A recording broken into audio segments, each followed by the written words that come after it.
Buenas tardes, amados hermanos, amigos que me escuchas en esta tarde tan hermosa, tan radiante.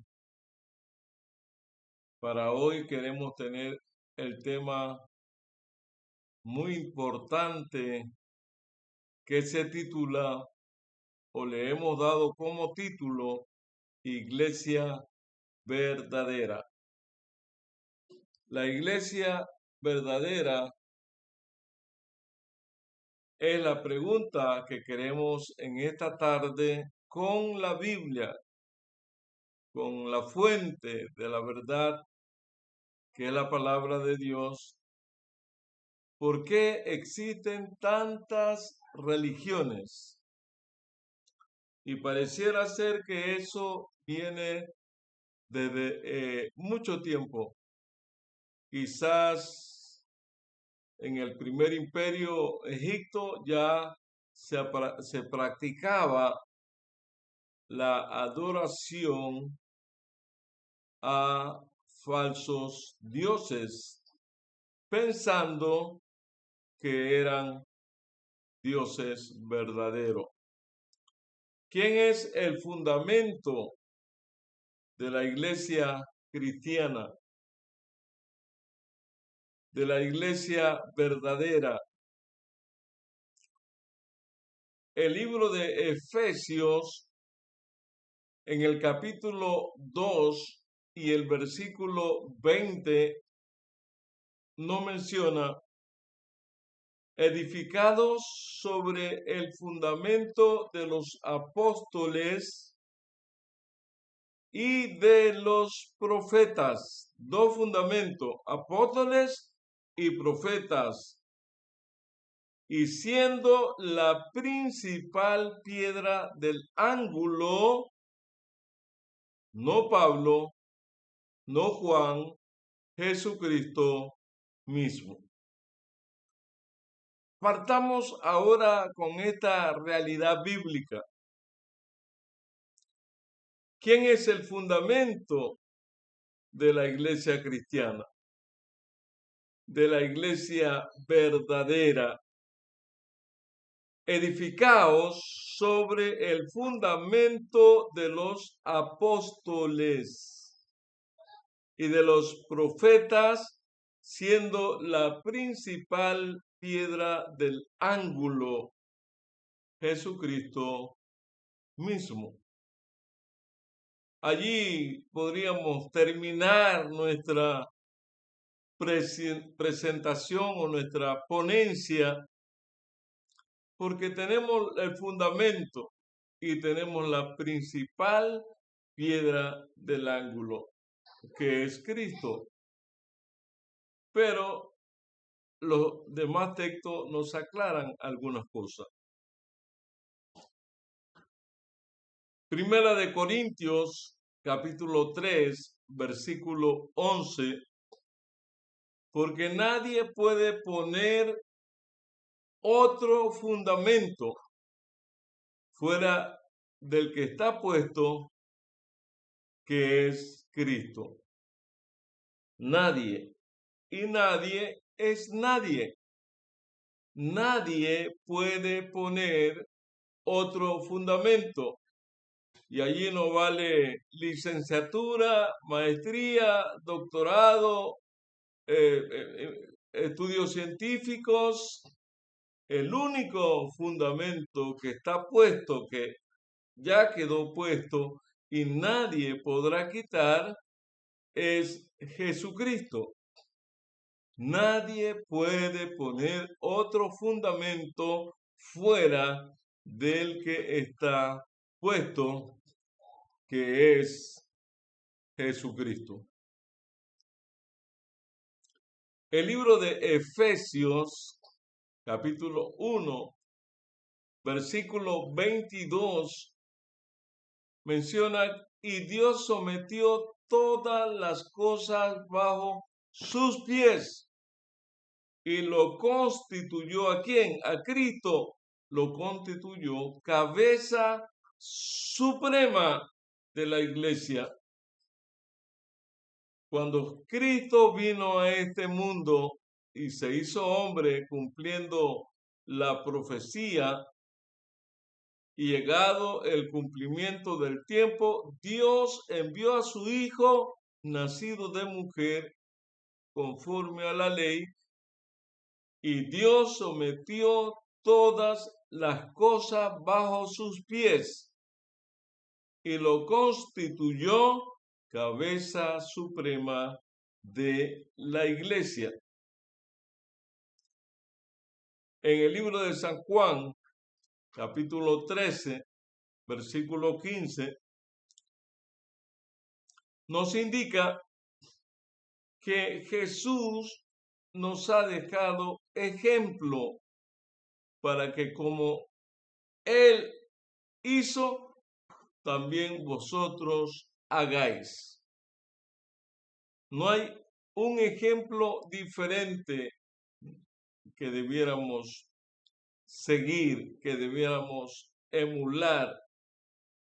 Ejemplo os he dado para que como yo os he hecho, vosotros también hagáis. La iglesia verdadera, y miremos ahora qué enseñó Jesús. Primero, el primer ejemplo que Jesús enseñó se encuentra en Mateo capítulo 3, versículo 13 al 17, y veamos cuál fue ese ejemplo. Entonces Jesús vino de Galilea a Juan Bautista, al Jordán para ser bautizado por él.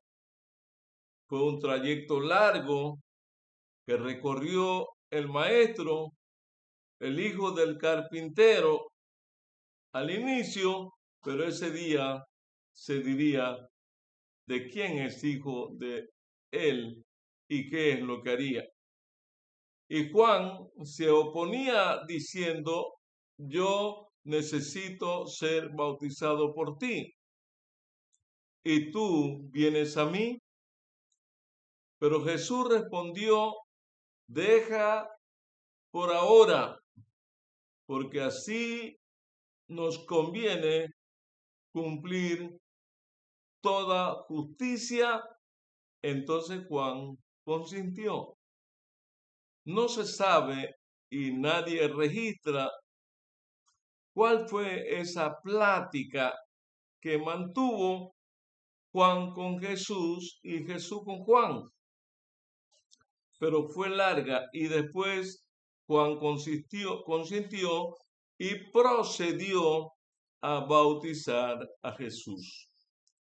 Dice la Biblia, tan pronto como Jesús fue bautizado, subió del agua. Y en ese mismo momento el cielo se abrió y Jesús vio al Espíritu de Dios que descendía como paloma y venía sobre él. Y una voz del cielo dijo, este es mi Hijo amado, en quien me complazco. En ese momento que Jesús fue bautizado, dice que descendió al agua y lógicamente antes de salir tiene que descender. En el río Jordán, Jesús fue y le pidió a Juan el Bautista ese favor de que lo bautizara. Y cuando Jesús salió del agua, el cielo se abrió y el Espíritu de Dios descendió sobre Jesús como paloma, y la voz de Dios desde el cielo habló, este es mi Hijo amado, en quien tengo complacencia o en quien me complazco. Estaba el Padre desde el cielo, estaba Jesús bautizándose y el Espíritu Santo que descendía como paloma. Mateo 19, 1 al 4. Cuando Jesús terminó de decir esas palabras, se alejó de Galilea y vino a la región de Judea del otro lado del Jordán. Le siguió mucha gente y allí lo sanó. Entonces se le acercaron algunos fariseos a tentarlo. Le preguntaron, ¿es lícito al hombre divorciarse de su esposa por cualquier causa? Él respondió, ¿no habéis leído que al principio el Creador los hizo hombre y mujer? Esa fue la respuesta que el maestro le dio a aquellos que querían tentarlo. Al principio no fue así. Otro ejemplo que Jesús enseñó, aparte del bautismo por inmersión, fue el santo estado del matrimonio. Lo tercero que enseñó fue la cena del Señor. En 1 Corintios 11, del 22 al 29, pues que no tenéis casa donde comer y beber, o menospreciáis la iglesia de Dios y avergonzáis a los que no tienen, que os diré, os alabaré en esto, no os alabo. Porque yo recibí lo que también os enseñé, que el Señor Jesús, la noche que fue entregado, tomó pan y después de dar gracia, lo partió y dijo, tomad, bebed, esto es mi cuerpo que por vosotros es partido, haced esto en memoria de mí. Jesús está hablando allí de la cena del Señor. De igual modo, después de haber cenado, tomó la copa y dijo, esta copa es el nuevo pacto en mi sangre. Cada vez que la bebáis, bebedla en memoria de mí. Porque cada vez que comáis este pan y bebáis esta copa, la muerte del Señor anunciáis hasta que Él venga. Por eso cualquiera que coma este pan o beba esta copa del Señor indignamente será culpado del cuerpo, de la sangre del Señor. Por tanto, pruébese cada uno a sí mismo, y así coma de aquel pan y beba de aquella copa, porque el que come y bebe indignamente, sin discernir el cuerpo del Señor, come y bebe juicio para sí. La tercera cosa que Jesús dejó fue el pan y el vino. El capítulo 13, versículo 4 al 7 del libro de San Juan nos habla del lavamiento de los pies. Así se levantó de la cena, se quitó su manto y tomando una toalla se ciñó con ella. Llegó pues Jesús luego puso agua en una vasija y empezó a lavar los pies de los discípulos y a secarlos con la toalla con que estaba ceñido. Cuando llegó a Simón Pedro, éste le dijo: Señor, ¿tú lavarme los pies a mí? Respondió Jesús: lo que hago no lo entienden ahora, pero lo entenderás después. Allí en ese instante el Señor deja otro ejemplo para que como Él hizo, vosotros también hagáis. El lavamiento de los pies.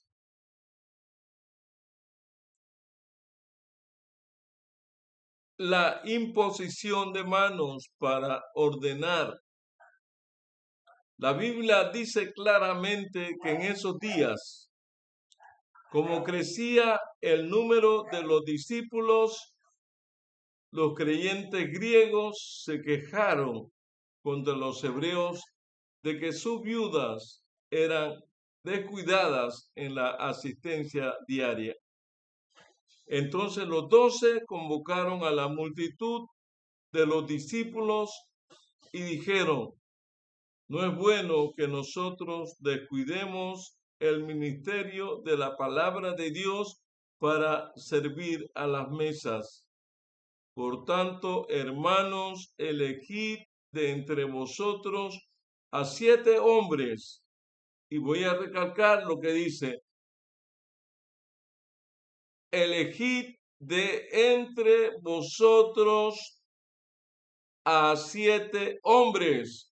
Y cuando la Biblia habla de hombres, también habla de mujeres, pero en este caso directamente está hablando de hombres de buen testimonio, lleno del Espíritu Santo y de sabiduría, a quienes encargaremos este trabajo. Y nosotros persistiremos en la oración y en el ministerio de la palabra. La propuesta agradó a todos, agradó a toda la multitud. Y eligieron, a ver qué mujer allí aparece dentro de los 7, eligieron a Esteban, es hombre, lleno de fe y del Espíritu Santo, a Felipe, es hombre, a Prócoro, hombre, a Nicanor, otro hombre, a Timón, otro hombre, a Tamenas, otro hombre, y a Nicolás, prosélito de Antioquía, otro hombre. A esto presentaron ante los apóstoles, quienes orando le impusieron las manos. Hermanos y hermanas, en la práctica de la primera iglesia fundada por Jesús, la iglesia cristiana, la iglesia apostólica, como la llama la Biblia, la iglesia de Cristo, como lo llama Romanos 16:16, solamente se ordenaban al diaconado hombres llenos del poder del Espíritu Santo de Dios. Si alguna iglesia en la actualidad, en este siglo, se le ha ocurrido la brillante idea, déjeme decirle que esa no es una idea divina, porque ese día ordenaron a 7 hombres y siguieron ordenando hombres al diaconado. Hermana, a usted que me escucha, si alguna iglesia le pide que usted sea diaconisa, amén, usted puede servir en el diaconado sin ningún problema de tener que ser ordenada. Pero si se les ocurre a alguien, tengo argumento bíblico para derribar esas baratas enseñanzas del ordenamiento o del ungimiento de las mujeres al diaconado, al ancianato al pastorado, porque la Biblia es clara, porque ejemplo os he dado para que como yo os he hecho, vosotros también hagáis. También la Biblia habla de lo que tendría que hacer la iglesia que fundó Cristo. En el libro de Santiago, en el capítulo 5, en el versículo 14 y el versículo 15, menciona la palabra: ¿está alguno enfermo entre vosotros? Pregunta Santiago. Llame a los ancianos de la iglesia y lloren por él, ungiéndole con aceite en el nombre del Señor. Presenta el problema y da la solución. Si está alguno enfermo entre vosotros, llame a los ancianos que están ordenados, ungidos, apartados al santo ministerio. Puede ser un pastor si ha sido un anciano, y nadie puede llegar a ser pastor ordenado si antes no fue anciano ordenado. Puede ser un hermano ordenado y consagrado, que lo que él hace no contradiga lo que él dice. Y dice el versículo 15, y la oración de fe salvará al enfermo y el Señor lo levantará. Y si hubiese cometido pecado, le serán perdonados. Esa también es una indicación que practica la iglesia que Jesús fundó. Cuando hablamos del matrimonio en Mateo 19, 4 al 6, él respondió: ¿no habéis leído que al principio el Creador los hizo hombre y mujer? Por esto dejará el hombre a su padre y a su madre, y se unirá a su esposa, y los dos serán una sola carne. Así ya no son dos, sino una sola carne. Por tanto, lo que Dios unió, no lo separe el hombre. Y a veces el hombre no es el que separa. A veces capricho del hombre o capricho de la mujer deshacen una institución sagrada y divina, como es el santo estado del matrimonio oficiado por un ministro religioso. ¿Cuál es la misión de la iglesia que Cristo fundó? Primera de Timoteo, capítulo 3, versículo 15. Y si tardo para que sepas cómo conducirte en la casa de Dios, que es la iglesia de Dios vivo, columna y baluarte de la verdad. Habla que la iglesia de Cristo es una iglesia reverente. Efesios 5:27, para presentarla para sí una iglesia gloriosa, sin mancha, ni arruga, ni cosa semejante, antes que sea santa e inmaculada. El versículo 14 de Mateo 24. Y este evangelio del reino será predicado en todo el mundo por testimonio a todas las naciones, y entonces vendrá el fin. La iglesia que Cristo fundó es la que tiene las credenciales para predicar el evangelio en todo el mundo. Otro ejemplo que Jesús enseñó y que los discípulos que quieren seguir a Cristo han de observar. Lucas capítulo 4, versículo 16. Y Jesús fue a Nazaret, donde se había criado, y conforme a su costumbre, el día sábado fue a la sinagoga y se levantó a leer.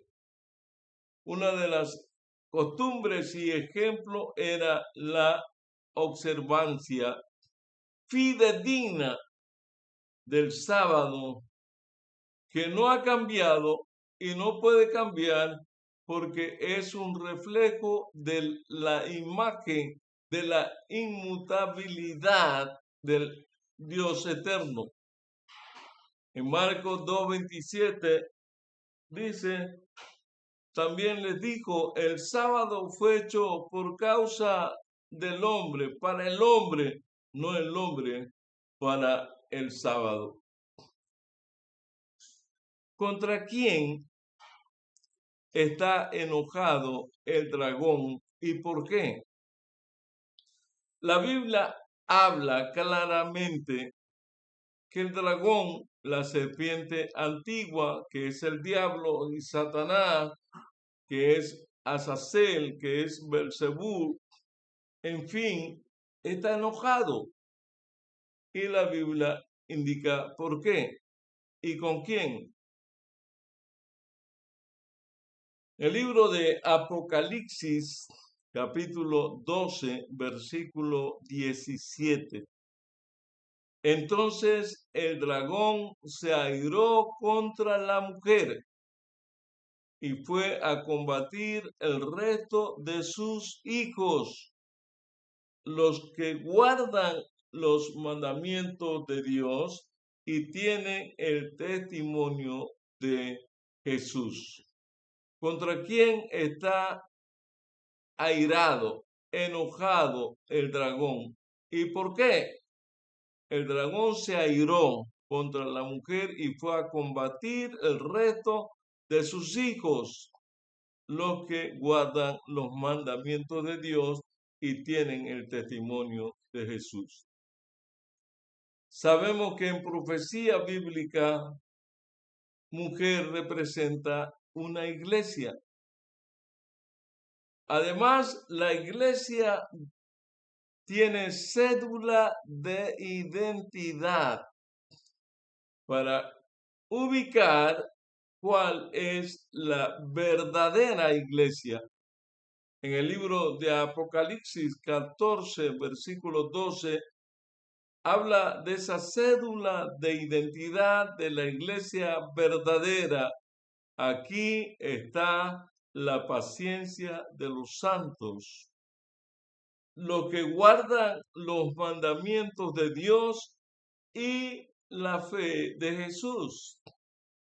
Ahí está la cédula de identidad, la paciencia de los santos, los que guardan los mandamientos de Dios.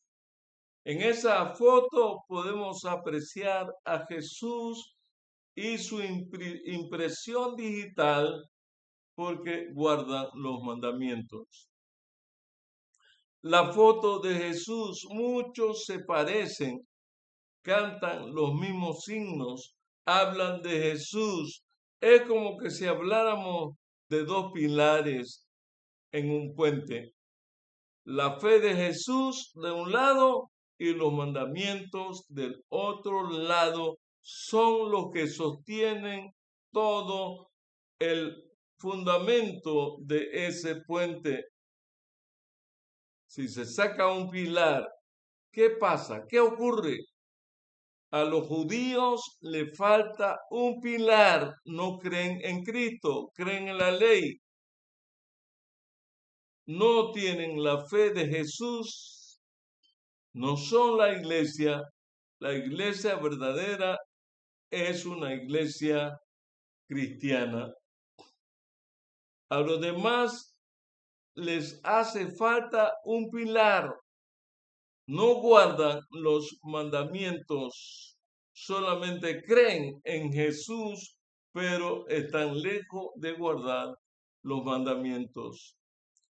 La palabra de Jesús para su iglesia en San Juan 10:15, así como el Padre me conoce, yo conozco al Padre. Además, doy mi vida por las ovejas. San Juan 10:16. Hablando de lo que todavía no componen la iglesia que Jesús fundó.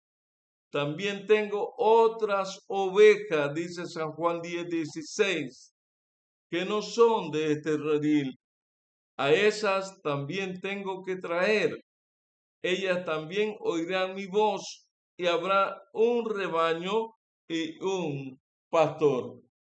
Allí el Señor Jesús está dando indicaciones claras de las otras ovejas. En Hechos 2:41, así los que recibieron su palabra y fueron bautizados y se les unieron en ese día como 3,000 personas.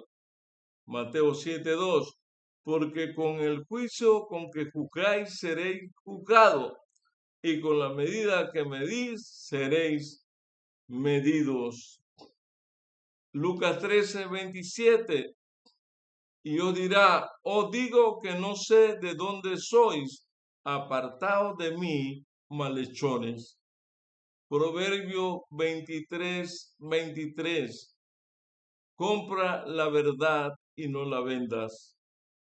Adquiere sabiduría y disciplina e inteligencia, dice el sabio Salomón, compra la verdad y no la vendas. ¿Cuál es la promesa que hace Dios en la Biblia?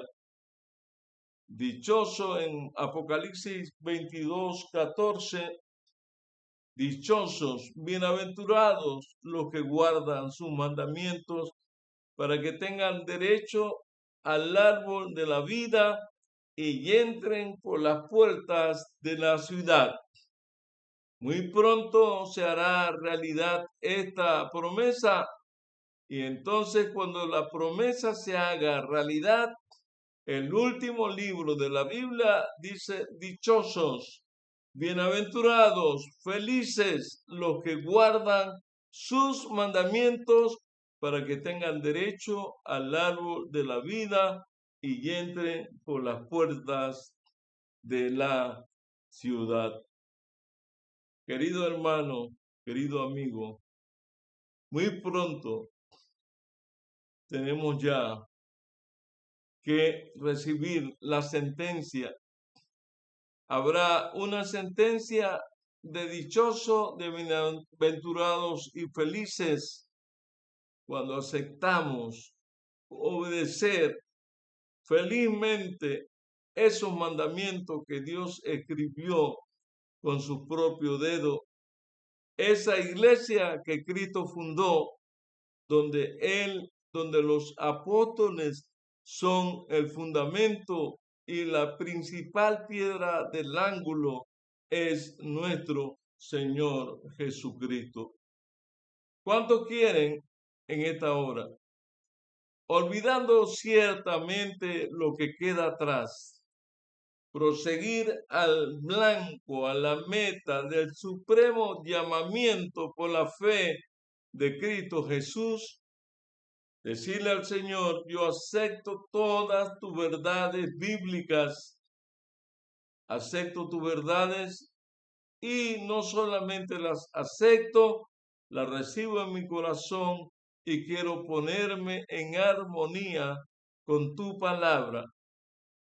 Y que ese día glorioso, ese día fausto, ese día feliz, entremos todos por las puertas de la ciudad en dirección hacia la Canaán celestial, conducidos por Cristo Jesús hacia el trono del Padre, por haber cumplido fielmente las características que Jesús indicó de su iglesia no es una iglesia humana, no es una iglesia que se adapta a mí, sino que ya Cristo ha dejado todas las enseñanzas, ha dejado todos los pasos que debemos cumplir y seguir para estar muy pronto en obediencia al Señor. Mi hermano y mi hermana, si tu corazón te indica que debes aceptar esa iglesia o esta iglesia, en la Biblia están las respuestas. Que el Señor nos bendiga y permita que sintamos gozo al obedecer esa palabra bendita de Cristo Jesús. Oremos. Padre nuestro, te damos gracias en este momento. Hoy miles y miles en el mundo habrán de escuchar esta palabra, habrán de reflexionar, habrán de hacer cambios y giros de 180 grados, porque tu palabra nos permite conocer la verdad y la verdad nos hará libre. No creemos en iglesia fundada por hombres, creemos en iglesia que sus doctrinas y sus creencias estén sustentadas por la palabra de Dios. Hoy, Padre, estamos aquí escuchando y anhelosos de hacer tu voluntad. Toma nuestras vidas, perdónanos, capacítanos, danos la inteligencia, la sabiduría del cielo para entender y hacer tu santa y divina voluntad. En el nombre de Cristo Jesús. Amén y amén.